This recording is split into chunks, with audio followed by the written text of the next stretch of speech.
దేవుడు మిమ్మల్ని ప్రాణము కంటే ఎక్కువగా ఎంచి మీ కొరకు సిలువలో రక్తము కార్చి భయంకరమైనటువంటి కొరడాలతో కొడుతున్నప్పుడు బహుగా ఆ శరీరం అంతా దున్నివేయబడింది.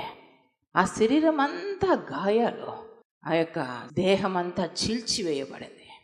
రక్తము చిందుతూ ఉంటే యేసయ్య ఆ భయంకరమైన శ్రమలో నన్ను చూశాడు. ముళ్ళ కిరీటము పెట్టబడింది యేసయ్య శిరస్సున. ఎంతో వేదనకరమైన పరిస్థితి.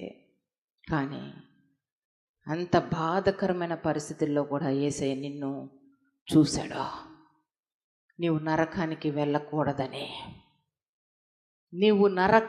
వెళ్ళకూడదని, నరకపు మార్గంలో జీవించకూడదని యేసయ్య నీ కోసం రక్తము కార్చితే, నిన్ను రక్షించుకుంటే, యేసు రక్తముతో నిన్ను కడిగి పవిత్రపరిచి పరిశుద్ధపరిస్తే ఈరోజు నీ జీవిత విధానము ఎలా ఉంది? ఎంత గొప్ప రక్షణ!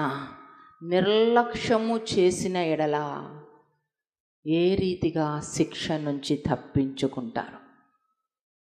చాలామంది జీవితాల్లో దేవుడిచ్చిన రక్షణను నిర్లక్ష్యపరుచుకుంటున్నారు, నిర్లక్ష్యంగా చూస్తున్నారు. దేవుణ్ణి మిమ్మల్ని రక్షించింది ఎందుకు? పనికి మాలిన వాటిని సంపాదించుకోవడానికా? పనికి రాని జీవితము జీవించడానికా? పాపిష్టి జీవితంలో మగ్గిపోవడానికా? ఎందుకు మీ జీవితాలు నాశనం చేసుకుంటున్నారు? తిరుగుబోతులుగా జీవించడానికా దేవుడు మిమ్మల్ని రక్షించింది? తాగుబోతులుగా జీవించడానికా దేవుడు మిమ్మల్ని రక్షించింది? డ్రగ్స్కో, భయంకరమైన అలవాట్లకో బానిసలు అవుతారనే దేవుడు మిమ్మల్ని రక్షించింది? దేవుడిచ్చిన రక్షణను నిర్లక్ష్యంగా వాడుకోవద్దు.